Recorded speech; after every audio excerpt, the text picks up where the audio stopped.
What's up, y'all? Welcome back. In today's video, I'm gonna hopefully answer some questions that I've been getting about the car over on my Instagram and in the comments and things like that. So let's just get into this thing.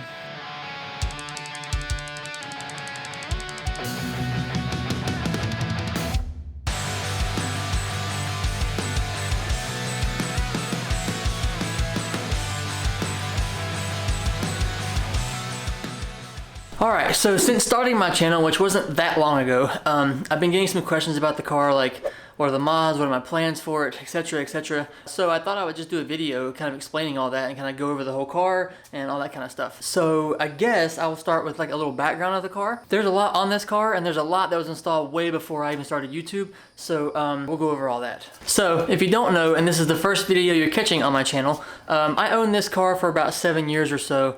I sold it, obviously regretted it, and then 6 or 7 years later, tracked it down, found it, bought it back, and I was so surprised that after all that time, the car looked basically how I left it. The first video I ever put on this channel was a video about that story. I'll link it up top so you guys can check that out if you want to. So, when I had the car the first time, I bought it with about 9,000 miles on it.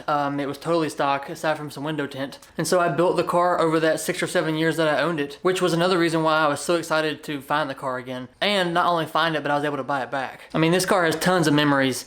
And we went to so many car shows, had a ton of fun. I met tons of people in the process. I mean, I essentially built this thing to almost what it is now. And to be able to add to it after all these years is just so badass. Oh, speaking of car shows, check this out. I found this in the attic when my parents moved recently. We have hottest Mitsubishi 2011.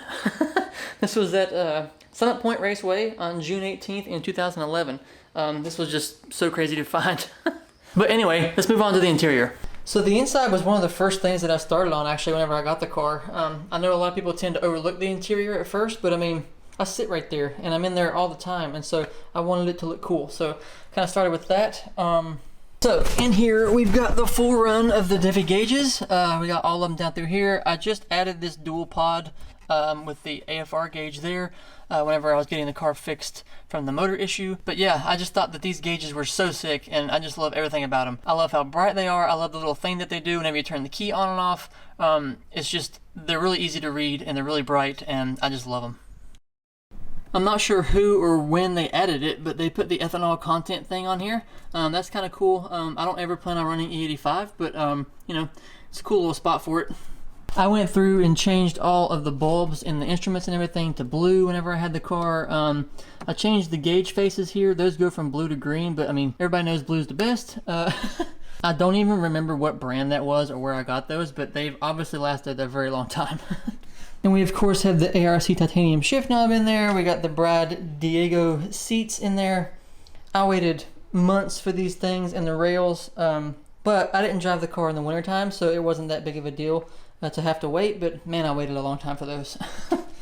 Then, don't mind the seat being out, but then we ordered a bunch of Brad material, and we wrapped the rear seats here and the sun visors. You can't really tell that right now because the sun's coming in here, but we wrapped all that.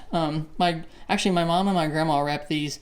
My grandma had a pretty heavy-duty sewing machine, and they are both pretty crafty, and so they took out the seats and took apart the material and everything and cut that out and sewed it back in, and those have obviously been in there for a long time as well. And we had it wrapped from before, but we recently just redone the headliner, the B pillars, C pillars, the rear deck, all that in black suede. And again, my mom done that as well, because she is an upholstery genius when it comes to this kind of stuff, at least on my cars over the years. I just replaced I updated the Alpine CD player. I had an Alpine in there. We bought the newer updated version of that. Funny story, actually. Whenever I first got the car home, I was cleaning it out and everything, and I pressed eject on the CD player that was in here. And a CD popped out, and it was a CD that I had a long time ago. I don't have the CD in its current case, and so I don't know if it is or not, but if that's the same CD that was in there, I mean, that would mean that no one touched the CD player for 6 or 7 years. I find that hard to believe. It may be a giant coincidence, but still pretty funny. And of course, we just redone the whole trunk setup here with the Alpine amp and the Alpine component speakers throughout the whole car. If you haven't seen that yet, I will link that up top as well, so you can check it out if you want to. But yeah, I have used Alpine for years and years and years in all my cars. The truck has a full Alpine setup in it as well. I just love their stuff. And that about wraps that. The exterior, it obviously has the full Voltex kit on there. Not the wide body stuff, but you know what I mean. Has the JDM rear because it's the best looking one. Has the APR mirrors just because I love how those things look. The suspension, we just installed some Fortune Auto coilovers. I will throw that video up top as well. Thank you, Fortune Auto. We got you saw on the trunk, we have the Cusco front and rear strut bars. The wheels right now are just stock looking wheels. I'm not sure what brand they are or anything like that, but when I had the car the first time, I had a set of Volk RE30s on there. And I think I've decided on what wheels that I want now. It's just a matter of getting a hold of them. I think that the wheels are like that one part you can change and it like instantly just changes the overall look of the car. I mean, obviously you're changing like the one thing that you see the most, but like there's just something about it where like you put them on, you put the car back down on the ground, you step back, you're like, damn, that looks so much better. And it'll certainly help how it looks here as well, just to make things a little more flush up here, getting rid of the gaps in space that we have, and yeah, it'll just look a lot nicer. Now let's get to the part that everyone wants to know about, the motor, the power plant. So whenever I first built the car, we touched pretty much everything but the internal stuff. I mean, I had Kelford 272 cams in there, but that was about the extent of it. Well, we had the ARP head studs and all that, but you know. But I think now there's S2 cams in there. I'm not for sure. We did 1200cc injectors. There's a Walbro 255 fuel pump in there. I think the injectors are the same ones that I had on the car to start with. They look kind of old, so I'm assuming that they are. And then we did AMS everything as far as piping, intercooler, all that stuff. Which I do want to update. I want to change that because I've tried cleaning that stuff up and it's just old, so I'd like to replace that. I would like to get a new catch can. That's kind of old too and kind of beat up. The turbo is a FP black with a FP intake, and then they added the FP manifold. I had a stock one on there when I had the car last. On the ignition, I had a HKS ignition box. We had issues with the first one. We got a second one, and then I'm assuming they may have had the same issues. I'm not sure, but they put the Spark-Tech coils on there. I think that's the extent of the motor stuff when I had the car the first time. We had it at about 475, 480 to the wheels. We were running about 25, 26 pounds of boost. And man, it was just such a fun street car with that amount of power.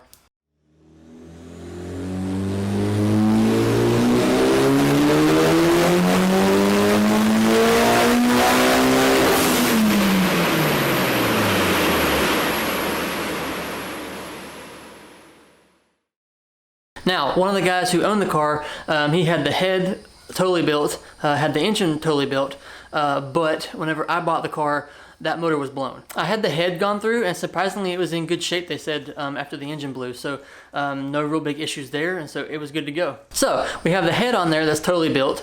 I purchased a MA Performance Stage 2 short block. That's on there now.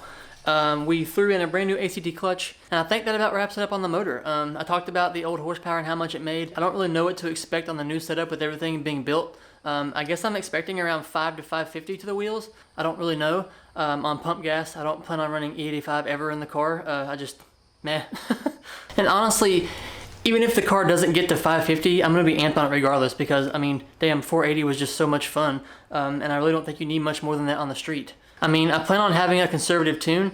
Like I said, I ran 26 pounds of boost from before, so I'll probably have it somewhere around that. And that's mainly because I just want the car to be a beast and to be reliable. I just don't see having an aggressive tune, turning it up to the max just to say I have a higher horsepower, and then having problems all the time. I do have a feeling though, I'm gonna have to have those injectors cleaned and probably add a larger fuel pump, but I don't know yet. So that's the plan right now. It needs a tune.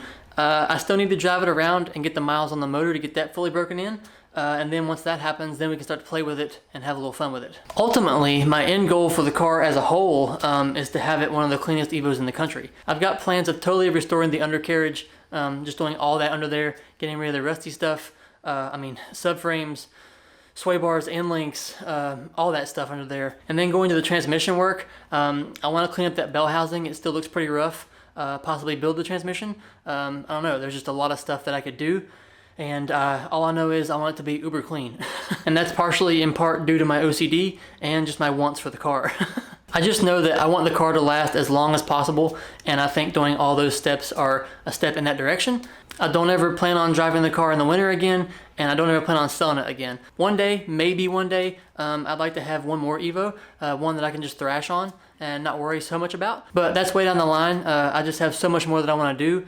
There are several cars I want to build, and stuff like that. So we'll see what happens in the future. All right, that's the plans for the car. I hope that I answered the questions you guys had. If I didn't, or you have a new set of questions, feel free to drop a comment down below or follow me over on Instagram, drop me a DM there, however, and I will answer them best I can. Thanks for watching. As always, I appreciate it very much. I'm just so glad that I'm able to share my passion that I have for this car. Cars in general, things with motors you see in the background from time to time. It's just super cool to do, and I appreciate every view. In the next video, hopefully we'll do some driving around, giving the Fortune coilovers a test. Don't forget to do all the other YouTube stuff down there. I hate that it helps, but it does. And yeah, I'll see you next time. Bye.